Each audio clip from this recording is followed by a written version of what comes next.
തസഹറു ഫഇന്ന ഫി സഹൂരി Baraka.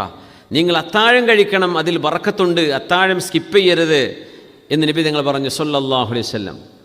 അത് നിങ്ങൾ അതിൽ ബറക്കത്തുണ്ട്. അതൊരീത്തപ്പഴമെങ്കിലും കഴിക്കണം, കഴിക്കാതിരിക്കരുത്. രാത്രി കഴിച്ചു കിടക്കനി ഞാൻ സുബഹിക്ക് എണീക്കുള്ളൂ, അങ്ങനെ ആവണ്ട. നിങ്ങൾ അത്താഴം കഴിക്കണം. ഫഇന്ന ഫി സഹൂരി ബറക.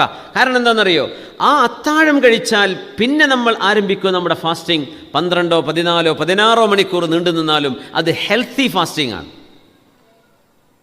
നേരെ മറിച്ച് അത് പാതിരാക്ക് തുടങ്ങി 12 മണിക്ക് ഭക്ഷണം കഴിച്ച് നിർത്തിയതാണ്, അല്ലെങ്കിൽ നോമ്പ് തുറക്കും ഭക്ഷണം കഴിച്ച് നിർത്തിയതാണ്.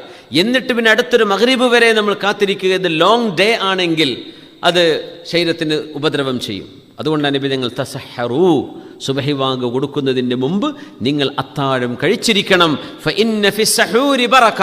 ആ അത്താഴത്തിൽ ബറക്കത്തുണ്ട് എന്ന് വരെ നബി തങ്ങൾ പറഞ്ഞു സല്ലല്ലാഹു അലൈഹി വസല്ലം. എന്തിനെന്നറിയോ, നമ്മളത് സ്കിപ്പ് ചെയ്യരുത്.